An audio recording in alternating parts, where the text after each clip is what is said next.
tenemos contacto con Alfredo Serrano Mancilla. Él dirige el programa La Pizarra en nuestro espacio a partir de las 13 horas, si no me equivoco, ¿no? Usted también forma parte de ese Así es, programa, a las 13 horas Sofía. estaremos ahí. Alfredo, qué gusto escucharte, tenerte aquí a la mano. ¿Cuál es tu primera reacción? ¿Cuál es tu reflexión de lo ocurrido la noche de ayer en la Embajada Mexicana y las consecuencias posteriores? Bienvenido, ¿cómo estás? Hola Orlando, hola Sofía. Para mí es estar en casa, ahí en Radio Pichincha y lo primero que viene es una sensación de dolor, de tristeza, porque estamos en un país que no tiene Estado de Derecho y eso entristece mucho y duele mucho. Y muy preocupado, primero porque no se puede normalizar y naturalizar este tipo de actos de guerra. Y le llamo de guerra porque a mí no se me ocurre otra palabra para caracterizar que un país invade, asalta sin permiso el territorio de otro país. No se me viene otro tipo de palabra, sino es una declaración manifiesta, muy belicista en la forma, en el fondo, incumpliendo, como habéis dicho, todo tipo de derecho internacional, conociendo claramente cuáles son las consecuencias de este tipo de actos, con lo cual no es algo fruto de un momento de un calor, de coyuntura específica, de no saber lo que se está haciendo. Esto estaba planificado, a sabiendas, insisto, de las consecuencias. Me preocupa además porque en este caso ha sido el señor Noboa, seguramente por tener una muy mala digestión de a lo mejor un momento de alta popularidad que le suelen pasar a casi todos los presidentes en los primeros meses de gestión, y esto confunde a muchos y le nubla la vista. Véase el caso de Lasso en el Ecuador, por poner algo muy reciente. Yo creo que Noboa no está teniendo una digestión lúcida y virtuosa de este momento, y lo peor de todo esto es confundir que tener no sé, una política de lucha contra el narcotráfico usando todo tipo de fuerzas de seguridad lo extrapole a cualquier tipo de situación, como es el caso este. A mí me preocupa que comience a utilizar este tipo de herramientas creyéndose que puede ser para cualquier situación, para cualquier persona, en cualquier escenario posible.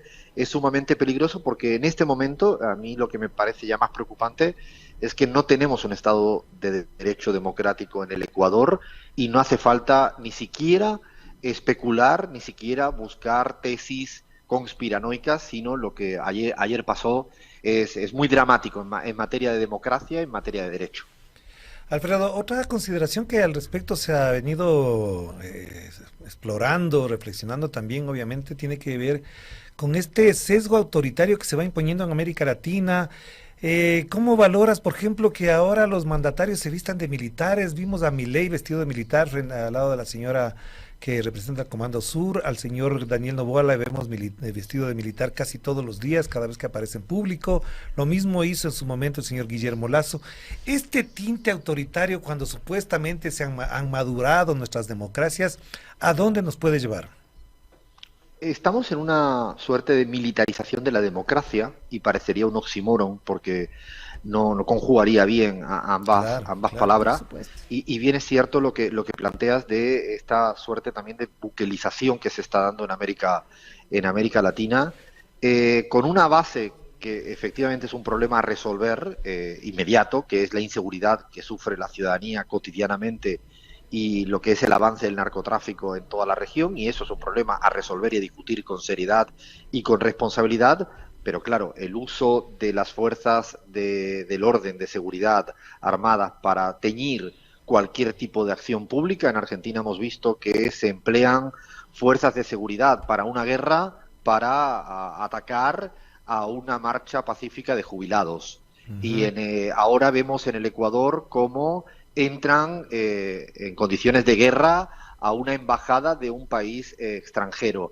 Es sumamente preocupante porque estaríamos en un momento, insisto, donde la centralidad de las políticas públicas de la derecha y de la ultraderecha en América Latina comienzan a tener lo peor de aquellas dictaduras militares. Por eso insisto que asumir o aceptar estas reglas del juego de una militarización de la democracia podría llevarnos a lugares insospechables, porque a partir de ahí, esto para mí es un mensaje para toda la ciudadanía: cuidado que no te toque a ti.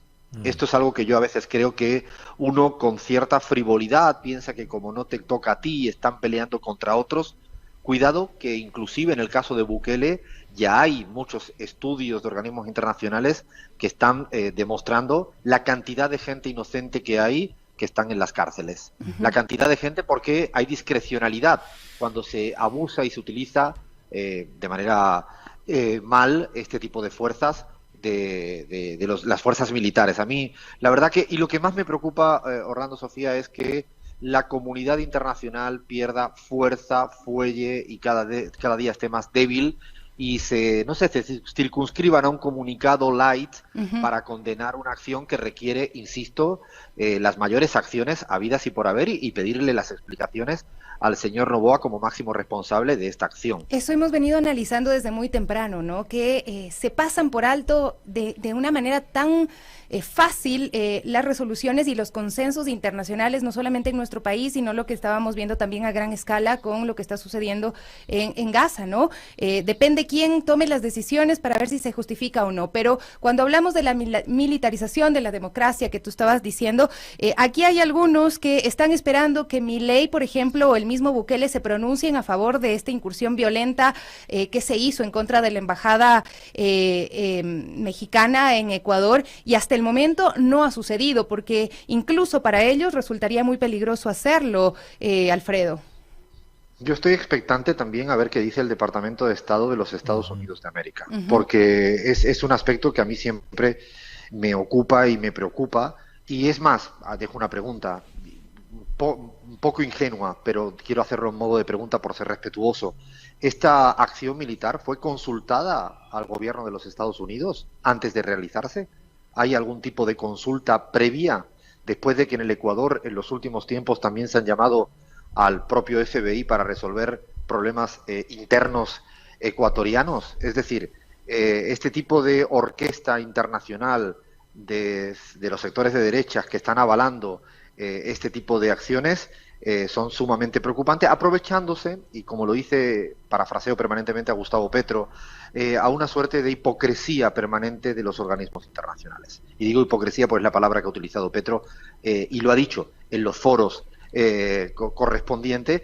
Sí es sumamente importante y preocupante que los presidentes se pronuncien, y que la OEA, que tuvo roles protagónicos nefastos en los últimos años en América Latina, también puedan decir y hacer algo, porque yo creo que acá se trata de decir y hacer algo, y hay mecanismos para exigir, por ejemplo, una reunión de carácter urgente en el Consejo de la Organización de Estados Americanos, o la CELAC tiene la competencia en este momento, si quiere revalorizar su rol en la región latinoamericana, hacer una llamada urgente a una reunión multilateral para tratar esto. Si esto no se trata hoy o mañana o el lunes en los foros internacionales regionales que tenemos en América Latina, estaríamos hablando precisamente de la ineficacia e inutilidad de estos espacios. Pero también por eso se han torpedeado muchos de estos procesos, y también lo decíamos, por ejemplo, el destruir UNASUR, el destruir estos organismos donde se podían resolver estos conflictos de los países de América Latina.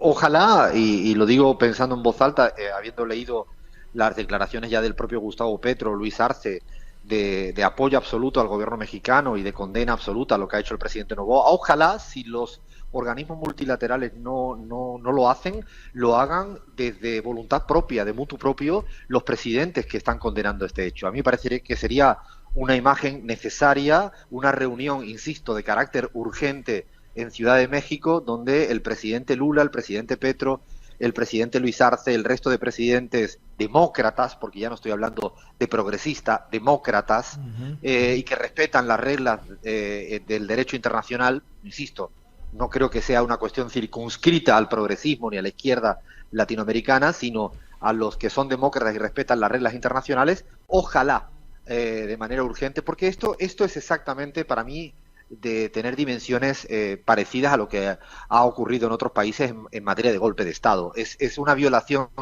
de tal magnitud que exige respuestas que al menos del carácter simbólica sean tan importantes. Y si son lentos o no quieren los organismos internacionales actuales, a mí me parece que a veces hay que buscar, más allá de quejarnos que lo hacemos, buscar las respuestas certeras, inmediatas, y creo que ahora mismo tendrían que estar todos corriendo a Ciudad de México ante una convocatoria del presidente AMLO, porque, insisto, naturalizar o normalizar eso, o mirar para otro lado, o simplemente dejar una condena en el aire, creo que es insuficiente, porque mañana, ¿qué sería? La pregunta es esa. La mañana, ¿qué podría ser?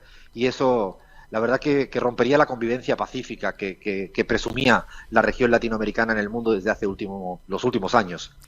¿Y qué decir de la Unión Europea? Porque es muy expedita, muy ágil cuando se trata de gobiernos como el de Cuba, como el de Venezuela, como el de Nicaragua. Inmediatamente se pronuncia en la Unión Europea, impone sanciones. Tú desde el otro lado del charco, desde Europa, ¿crees que efectivamente la Unión Europea va a pronunciarse y va a hacer lo mismo que hace con otras naciones, fuera en circunstancias distintas? Ojalá, pero lo digo con la boca pequeña, y incluso lo digo un poco en la línea de lo que se viene realizando en Europa respecto al genocidio del gobierno de Israel contra Gaza, donde inclusive el presidente del gobierno español, que tampoco podríamos decir que es el abanderado de todos los derechos internacionales en paz y justicia, pero en el tema de Gaza y Israel ha tenido una voz muy enérgica, también ha sido cuestionado por muchos pares de gobiernos europeos. Por lo tanto, tengo poca fe en esto. Un poco me acuerdo de palabras que recientemente me decía el expresidente español José Luis Rodríguez Zapatero, que estamos en tiempos de guerra muy preocupante porque empiezan precisamente a naturalizarse las guerras. Y este episodio es un episodio que en contexto internacional es uno más. Es uno más de un contexto de guerra donde se empiezan, insisto, a naturalizar y normalizar, y ojalá Europa no espere el comunicado del Departamento de Estado de los Estados Unidos, cosa que viene siendo habitual en los últimos años, y que tenga soberanía en su política exterior y condene algo que además es muy fácilmente condenable, porque no hay que buscar más allá de la discusión de Jorge Glass. En no se puede mezclar, más allá de que esto se trate de una persecución judicial constante frente a toda figura correísta. Estamos hablando de la violación entrando en una embajada. Resulta, insisto, casi de serie de Netflix que creeríamos que no es verdad. Ay, Alfredo, la verdad es que en un momento uno se queda incluso sin saber qué decir, sin saber ya cómo opinar sobre este tema. Todo mal, en realidad, a lo que ha pasado hasta este momento en el país, y las consecuencias que podríamos tener todavía están por verse, ¿no? Ayer Andrés Manuel López Obrador fue también muy honesto con el pueblo ecuatoriano al decir que quería mucho al pueblo ecuatoriano, que lo respetaba muchísimo. Por tanto, ¿cuáles podrían ser las medidas que pudiera adoptar México frente a Ecuador en las relaciones, en los ámbitos económicos, no sé, otro tipo de relaciones también que tienen los dos países? Sí, me parece que además una de las cuestiones que le está pasando a estos gobiernos de ultraderecha y a estos presidentes de ultraderecha es que además ni siquiera son de algo de lo que vienen presumiendo en los últimos tiempos, que es pragmático. No son pragmáticos. No solo no tienen ética, y lo vienen demostrando, ni respetan las reglas del juego, pero es que además no son pragmáticos porque ponen en juego cuestiones estrictamente pragmáticas. Por ejemplo, el caso que le ha ocurrido a Milei, casi en otro conflicto abierto con Andrés Manuel López Obrador y con Petro, insultándoles, cuando hoy en día estamos hablando de que la región, si hablamos de 4 economías importantes en términos de Producto Interno Bruto, son claramente México, Brasil, Colombia, y con los 3 está enemistado el señor Milei. Pues algo parecido debería de pensar o de exigirle también a Noboa el intercambio no solo comercial, sino la relación con el tema migrantes, que es un asunto, si tuviera el mínimo carácter humano, el señor presidente Noboa debería de considerarlo, insisto, desde la condición pragmática. Ya no le voy a exigir una cuestión ética, sino es desde el mayor de los pragmatismos, y están desconociendo, que yo creo que es un mantra que se viene repitiendo mucho en algunas usinas de los sectores conservadores en América Latina y en el mundo, que la región se ha teñido de ultraderecha y por eso pueden hacer este tipo de atropellos. Y cuando uno mira las cifras, ayer sacábamos un informe nosotros al interior de CELAC Data, hoy en día 3/4 de la ciudadanía latinoamericana están gobernadas por gobiernos de izquierdas. 3/4. Y si miras en Producto Interno Bruto, a los que crean que ese es el indicador económico por antonomasia, 3/4 del Producto Interno Bruto de América Latina también estarían en manos gobernados por gobiernos de izquierda y no de derechas. Es decir, creo que hay que a veces tumbar ciertos mitos porque hasta puede ser perverso en materia de tomar decisiones desde algunos presidentes que se crean que no es importante un gobierno como el mexicano, como el colombiano, como el brasileño, como el boliviano, como la suma de todos los gobiernos que, insisto, hoy en día, en términos de población y en términos de Producto Interno Bruto, son fundamentales para el futuro y el porvenir de América Latina. A menos que se crean que están al margen, ¿no? Vamos a tener que interrumpir esta entrevista. Alfredo, te agradecemos muchísimo porque tenemos un contacto ya directo con la rueda de prensa del Movimiento Revolución Ciudadana, que se va a pronunciar efectivamente sobre lo ocurrido con Jorge Glass y también, por supuesto, con